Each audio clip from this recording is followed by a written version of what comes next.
రెండవ పయనం ఎఫెసీయులకు 2:3-5-6 దేవుడు తన కృపను మీకోసం నాకు అప్పగించిన విధానాన్ని మీరు వినియోగించి ఉండవచ్చు. ఆ కృప ప్రకారం ఆయన నాకు ఒక రహస్యాన్ని ప్రకటించాడు. దానిని నేను సంక్షిప్తంగా ముందే మీకు వ్రాశాను. ఈ రహస్యం గత తరాలలో మనుష్యులకు తెలియజేయబడలేదు. కాని ఇప్పుడు ఆత్మ ద్వారా ఆయన పవిత్ర అపొస్తలులకు మరియు ప్రవక్తలకు తెలియజేయబడింది. అదేమనగా, సువార్త ద్వారా అన్యజనులు కూడా సహవారసులు, ఒకే శరీరానికి చెందినవారు, క్రీస్తు యేసులో వాగ్దానం పొందిన వారయున్నారు. వెల్లడింపబడిన రహస్యం, అందరికీ ఇచ్చిన రక్షణ. ఎఫెసీయులకు 2:3-5-6 ప్రియమైన సహోదర సహోదరీమణులారా, దేవుడు మనతో మాట్లాడే విధానం కాలక్రమేణా మారుతుంది. కొన్ని సత్యాలను ఆయన వెంటనే వెల్లడించడు. సమయం వచ్చినప్పుడు మాత్రమే వెల్లడిస్తాడు. ఈరోజు మనం చదువుతున్న వాక్యం ఎఫెసీయులకు 3వ అధ్యాయం. దేవుడు శతాబ్దాలుగా దాచిపెట్టిన ఒక గొప్ప రహస్యాన్ని మనకు తెలియజేస్తుంది. అది ఏమిటి? ఎందుకు దాచబడింది? ఇప్పుడు ఎందుకు వెల్లడించబడింది? అది మన జీవితానికి ఏమి అర్థం? ఈ ప్రశ్నలకు ఈ సర్మన్ ద్వారా సమాధానం వెతుకుదాం. పౌలు మరియు అతని బాధ్యత. దేవుడు తన కృపను మీకోసం నాకు అప్పగించిన విధానాన్ని మీరు వినియోగించి ఉండవచ్చు. 2 పౌలు ఒక గొప్ప అపొస్తలుడు. కాని అతడు మొదట సంఘాన్ని హింసించినవాడు, క్రైస్తవులను ద్వేషించినవాడు.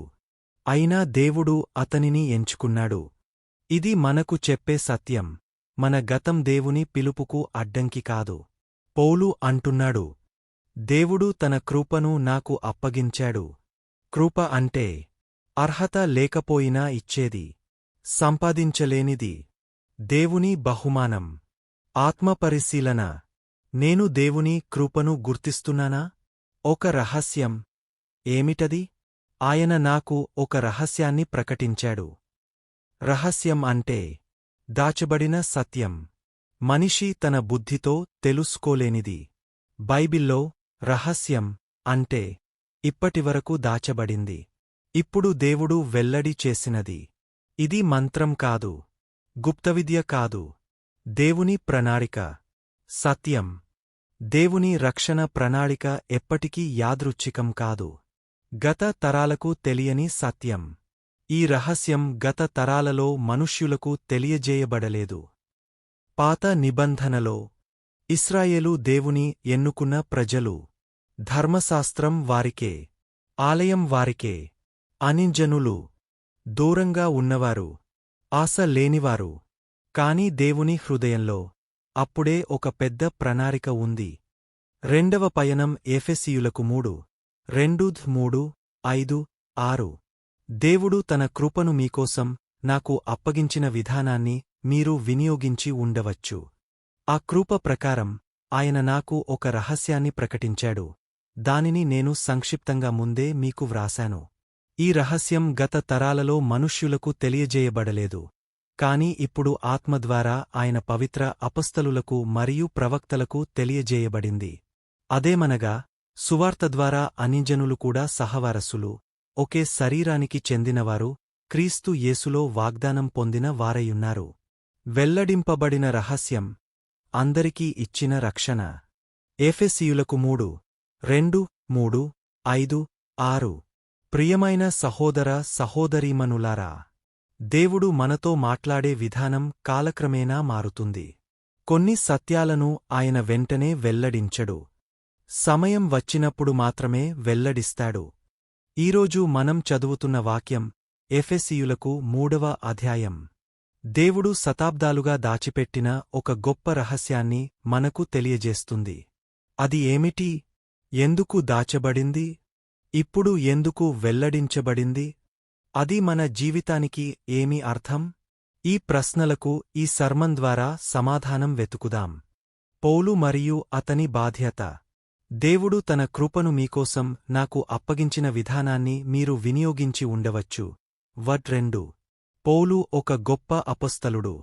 కాని అతడు మొదట సంఘాన్ని హింసించినవాడు, క్రైస్తవులను ద్వేషించినవాడు. అయినా దేవుడు అతనిని ఎంచుకున్నాడు. ఇది మనకు చెప్పే సత్యం. మన గతం దేవుని పిలుపుకు అడ్డంకి కాదు. పౌలు అంటున్నాడు, దేవుడు తన కృపను నాకు అప్పగించాడు. కృప అంటే అర్హత లేకపోయినా ఇచ్చేది, సంపాదించలేనిది, దేవుని బహుమానం. ఆత్మపరిశీలన. నేను దేవుని కృపను గుర్తిస్తున్నానా? ఒక రహస్యం. ఏమిటది? ఆయన నాకు ఒక రహస్యాన్ని ప్రకటించాడు. రహస్యం అంటే దాచబడిన సత్యం. మనిషి తన బుద్ధితో తెలుసుకోలేనిది. బైబిల్లో రహస్యం అంటే ఇప్పటివరకు దాచబడింది, ఇప్పుడు దేవుడు వెల్లడి చేసినది. ఇది మంత్రం కాదు, గుప్తవిద్య కాదు, దేవుని ప్రణాళిక. సత్యం.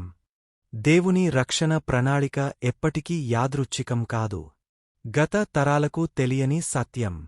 ఈ రహస్యం గత తరాలలో మనుష్యులకు తెలియజేయబడలేదు. పాత నిబంధనలో ఇశ్రాయేలు దేవుని ఎన్నుకున్న ప్రజలు. ధర్మశాస్త్రం వారికే, ఆలయం వారికే.